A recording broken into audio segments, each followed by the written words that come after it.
আমসত্ত্বটাকেও টুকরো করে কেটে নিয়েছি আর কিছুটা কিশমিশ নিয়ে নিয়েছি।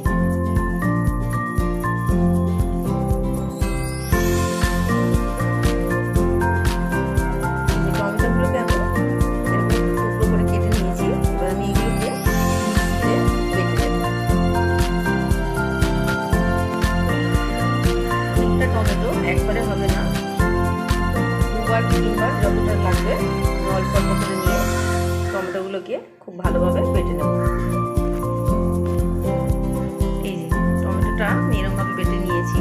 আমি একটা বড় বাসনের মধ্যে নিয়ে নিয়েছি। চাটনিটা আমি এই বাসনের মধ্যেই করব। টমেটোগুলো আমার সব বাটা হয়ে গেছে।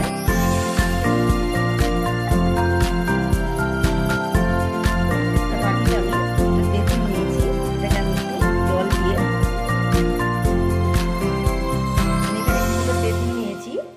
তেঁতুলটাকে একটু জল দিয়ে হাত দিয়ে চটকে চটকে আমি তেঁতুলের কাঠটাকে বের করে নেব।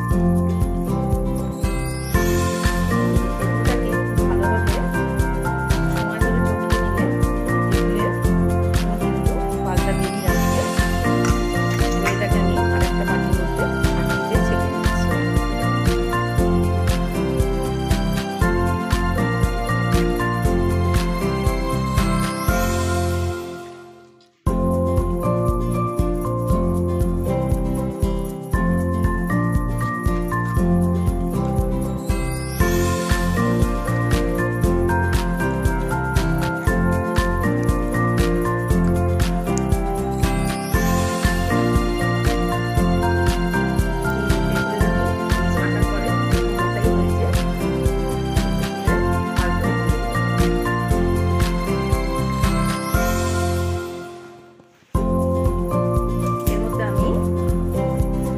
তেজপাতা আর 2-4টে ছোট এলাচ পরিমাণ মতো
কড়াতে কিছুক্ষণ সময় ধরে একটু হালকা করে ভাজতে হবে।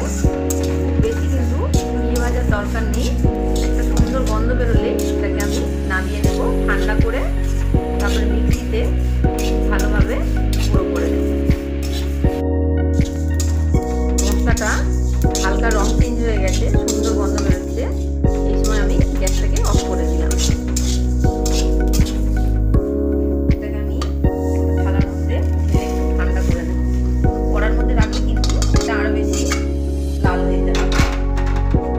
মশলাটা ঠিকঠাক না হলে গন্ধটা সুন্দর হবে।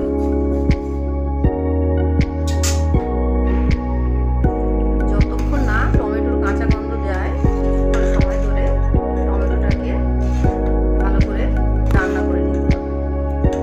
টমেটোটার কাঁচা গন্ধ চলে গেলে রংটাও চেঞ্জ হয়ে যাবে। দেখুন রংটা কিন্তু চেঞ্জ হয়ে গেছে। এরকম সময় আমি এবারে চিনি দিয়ে দেব। মিষ্টিটা অবশ্যই আপনারা যে যেরকম মিষ্টি পছন্দ করবে স্বাদটা বুঝে দেবেন। আমি তো এখানে অনেকটা চাটনি করছি, তো চিনির পরিমাণটা একটু বেশি লাগবে।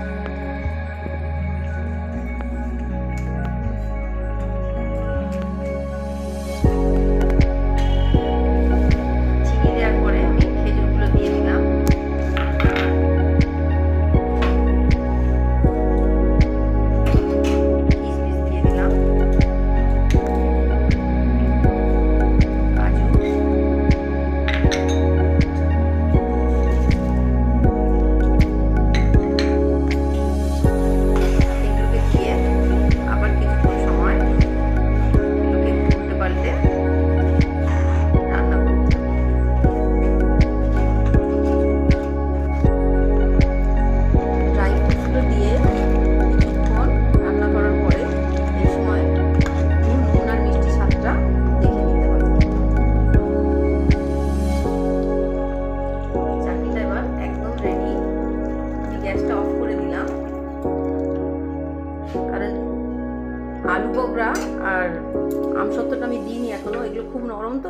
দিয়ে ফোটানো যাবে না। গ্যাসটাকে অফ করে এই গরম অবস্থায় আমি প্রথমে আলু বকড়াগুলো দিয়ে দিলাম, তারপরে আমসত্ত্বগুলো দিয়ে দিলাম।